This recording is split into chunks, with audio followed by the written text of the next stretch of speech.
Hello guys, welcome to another video. Ngayon guys, kanina naglilinis ako, may dumating akong parcel. Sana all. Itong mga i-share ko sa inyo ay kanina lang po dumating pero mga nabuksan ko na po sila. At ngayon nga po ay gusto kong ipakita sa inyo. Ito pong mga in-order ko na to ay mga useful po. Ito talaga po mapapakinabangan natin. Unang-una po, ito pong lagayan ng sabon. Ito po ay gamit sa pag-uurong. Lalagay nyo lang po sa inyong nababol. At pag nalagyan nyo na po sa ng dishwashing liquid, ipigain nyo lang po siya kasi pinigaan nyo pong ganyan, may lalabas pong sabon sa kanya. Pwede na pong pang-urong. Ayan. Wow!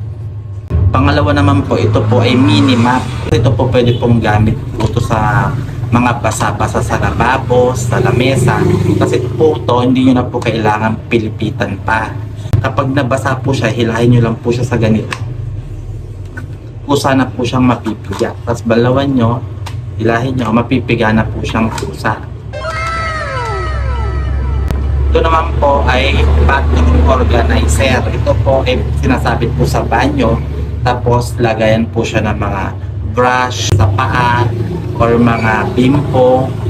Sasabit nyo lang po dyan sa inyong banyo. Wow! Ito naman pong pinakalas na item natin ay isang plastic storage. Ito po ay lagayan po siya ng mga ginamit na plastic gaya po ng mga sandbag. Kunyari na malengke po tayo.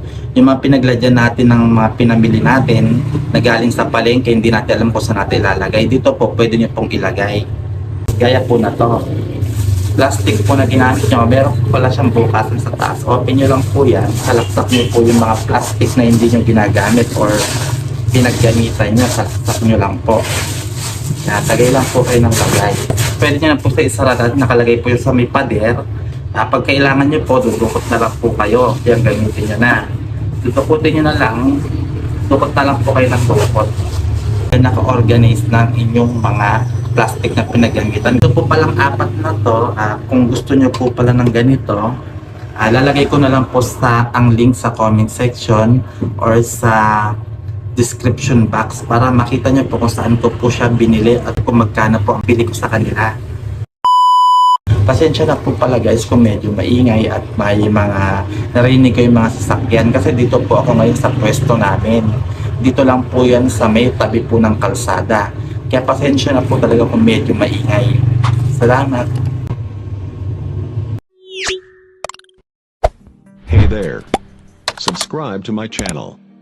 And also press this bell icon.